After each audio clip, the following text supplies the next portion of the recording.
In February 2023, Indian government announced that the Geological Survey of India found around 5.9 million tons of lithium reserves in the Salal-Haimana region of Jammu and Kashmir. Lithium is sometimes termed white gold for its strategic importance as an essential metal in electrification. This news item is of significance because as valuable minerals worth multi-billion dollar have been found, this discovery should make India a rich country. Why? According to estimate, last year, 2022, India imported lithium battery from China worth 1.2 billion US dollars. That makes India one of the largest importer of lithium battery. This newly explored resources should save India at least a portion of this expense when newly found lithium is reclaimed, refined, and correctly utilized. At this point of time, India's reserve of mica, coal, and iron ore is one of the highest in the world. In fact, desperate attempt of British and other West European countries to colonize India was to exert control over India's natural resources found both under and over the ground. Current international politics is to a large extent centered around control over natural resources. A case in point is conflicts in West Asia, which is Arab countries, and politics around petrodollar. Abundance of natural resources in any given country depends on its size. Generally speaking, larger the geographical area, more abundant are the natural resources. However, world politicians are vocal about improving the quality of life of inhabitants of their respective countries. Based on this criterion, countries are classified in various ways. Terms like developed or developing, or first world and third world, or global north, that is developed, and global south, developing, are being coined. Needless to say, countries that are classified as developing are in the same status for the last 75 years. Exceptions are China, Vietnam, Korea, and Russia. It is also interesting that countries that are rich in natural resources, their general population is poor and underdeveloped. Examples are countries of Africa, Latin America, and South Asia.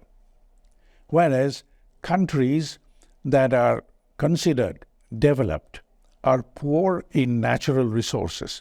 Examples are North and West European countries. Concept of developed and developing are based on the quality of life of general population of each of these countries.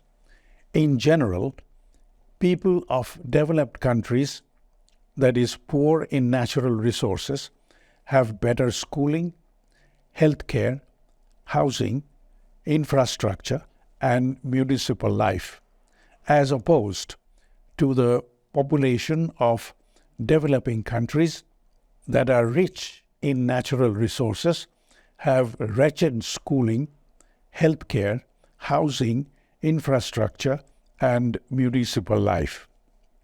India, like any other developing countries, has always been rich in natural resources, but her general population remained poor and underdeveloped. Sudden discovery of a precious metal like lithium will never make any difference in the quality of life among ordinary Indians. Let's take a closer look at the general condition of people in Norway, which is oil-rich country, and South Africa, rich in almost all precious metals. Even before offshore oil was explored in Norway, during early 1970s, living condition of ordinary Norwegian was that of a social welfare state. After oil exploration, situation became even better. Here is a photo of a children's school in Norway. Whereas India, though rich in natural resources, condition of vast majority who doesn't speak English is miserable, since they are deprived of the fruit of the vast natural wealth that is found all across India.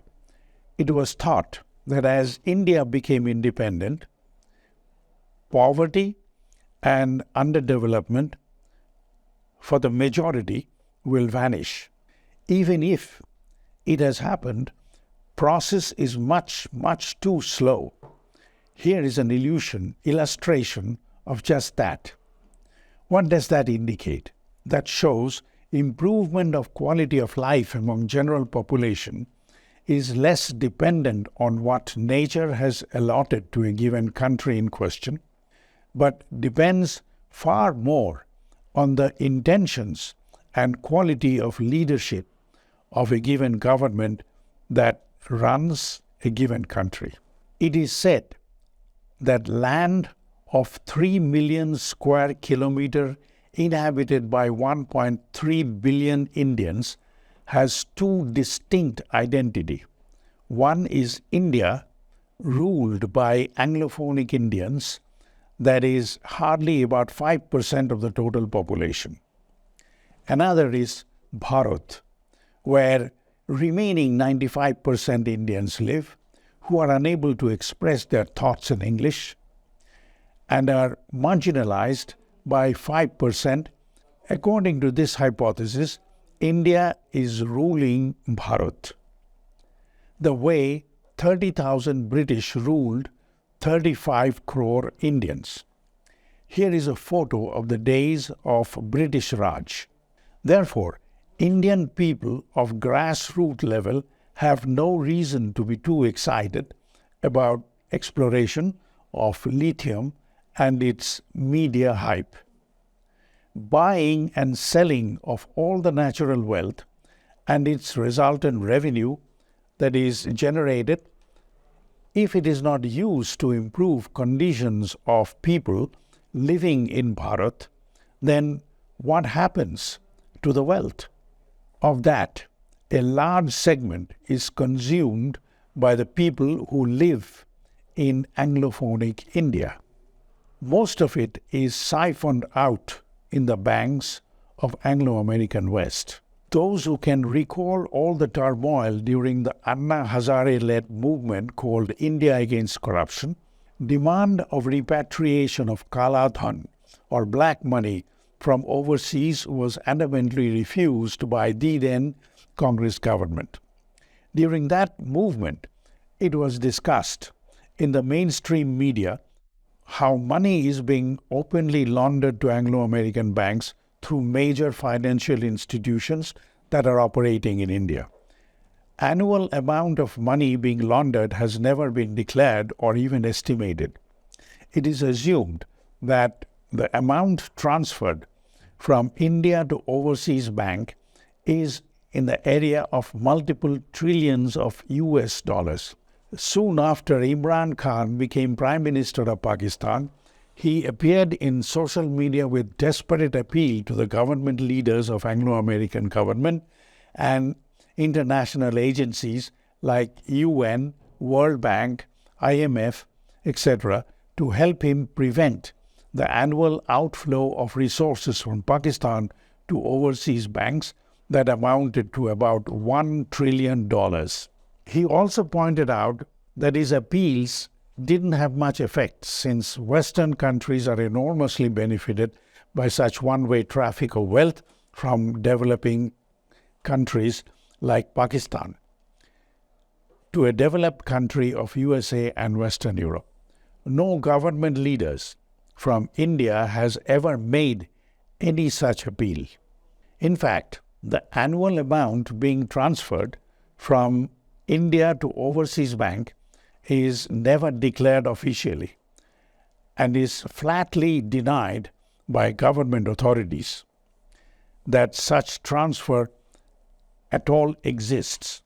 For the information of common people, it should be emphasized that wealth generated inside India or any given country is the product of laborers of India or the country in question.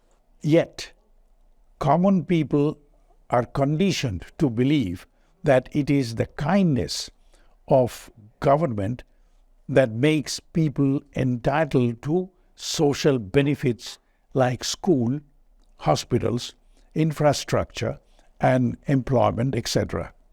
Such belief is completely wrong. Lithium retrieved from mines in India is national property. Every Indian citizen has every right to enjoy the benefit derived from the processing of lithium. We are never told in simple terms of the relationship between people and the national wealth. We are more used to see that a humble individual gets elected in a public office and in a matter of few years amasses enormous amount of wealth, and with time their family members also make way into the public office through election. Condition of the public doesn't improve, but office holders elected by public enrich themselves enormously. Coming back to the media hype of finding lithium in Kashmir and its potential for India getting rich is important in the sense, ask yourself why conditions of public who are outside non-Anglophonic India has not changed at all, even though India is so rich in natural resources. You must remember, majority Indians who do not belong to the group who speak English are poor. But the country India is very rich. Until just 250 years ago, of all the goods and services produced in the world, Indians contributed nearly 1/3 of that, or 31%. Today, that contribution has come down to just 3%. During the last 250 years, those who were ruling India, the British, took away about $40 trillion worth of wealth from India. Imagine that figure is 12 zeros after the figure 40. That process is still continuing to this day in the form of money laundering, and that too with the blessings of government ministers. You and I can do very much to become beneficiary of the wealth that is in the country, but we can become knowledgeable about the relationship between us and the wealth of the country and the role of government decision makers whom you and I have elected to improve the quality of our life. This knowledge will not improve our lives, but better realize knowledge is strength. If you like what you see and hear, please subscribe and ring the bell.